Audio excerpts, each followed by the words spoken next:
Have you ever seen someone and thought to yourself, I wonder what their story is?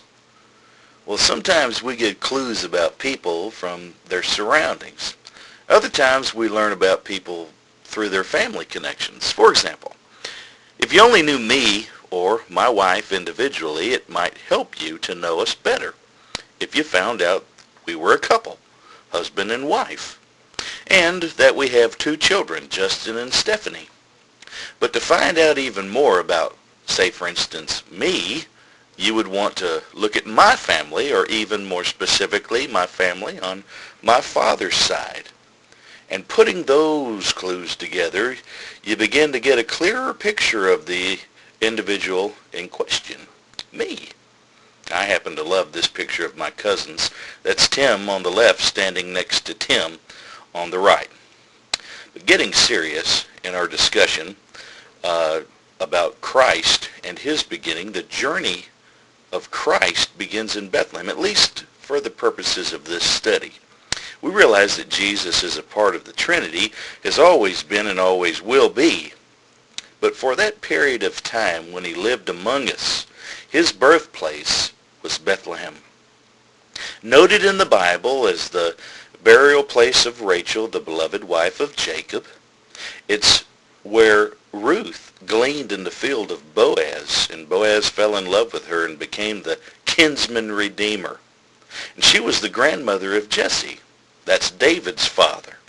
David himself was born in Bethlehem and was later anointed by Samuel the prophet to become the king of Israel. Now Bethlehem lies just 5 miles south of Jerusalem, so it's very close. There are some ruins there in Bethlehem. There's a church of the Shepherd's Field. But by far, the most significant site is the Church of the Nativity. Now, when you come to this place, you're visiting a church that is built on top of another church. And you know, this is a common occurrence in Israel. You see, everybody wants their buildings to show, so whoever gets there last builds on top of the previous person's site. So the exterior that we see today is the church built in AD 527 to 565 by Emperor Justinian. But the first church on the site, and more significant this person is, was built by the mother of Constantine. Her name was Helena. And you may recognize that name, Constantine, because it was Constantine who made Christianity compulsory for his army and his empire. So that original church was built earlier in AD 328 to 330. Now the entrance to this building is low by design, so that all who enter in will have to bow or stoop in order to make their entrance. Now in the 1930s, they noticed that these columns on the interior here went below the surface of the floor that currently exists. And so they wanted to make sure that the foundation was secure, so they excavated the area along the columns and discovered the original floor and the mosaic patterns that made them up several inches below. And now there are these trap doors that they can lift, and you can look down and see the original floors. There wasn't any kind of religious significance to the mosaics. It's just the particular style that they used in those days.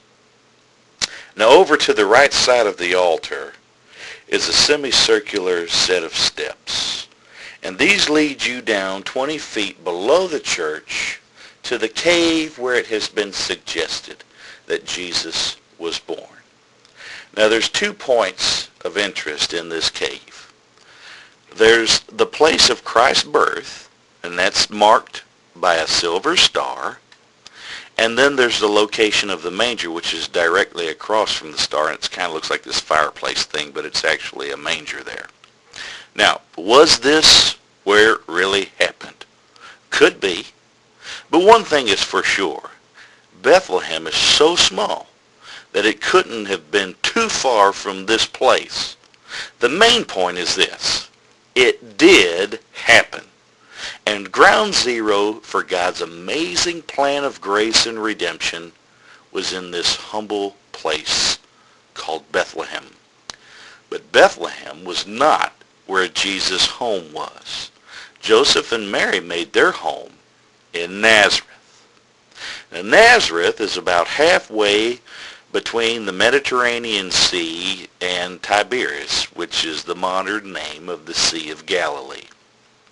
Now, the religious site with the greatest significance in Nazareth is the Church of Annunciation.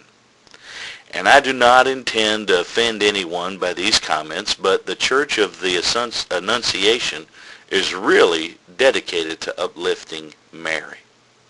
The walls inside and out are all lined with murals of Mary that have been commissioned by Christians of all nations and sent here for display in this place. Even the dome was designed with the intent to resemble M's, letter M's and letter V's for Virgin Mary. Now, without advocating worship of Mary, we can still glean some information here. There's evidence that the family lived here. Nazareth lies on a main road that would have been used by a diverse mix of people.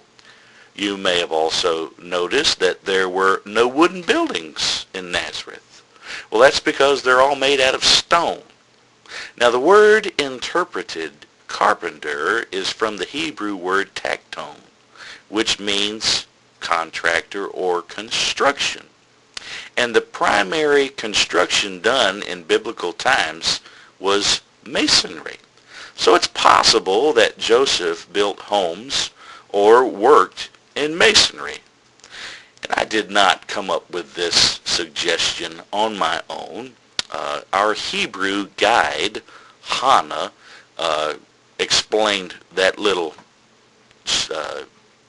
important fact about the dialect of the language to us and said that, it's a common thing that we refer to Joseph as a carpenter, but the word we actually draw that conclusion from is based on a Hebrew word, which means someone who works with masonry or stones. So it's possible.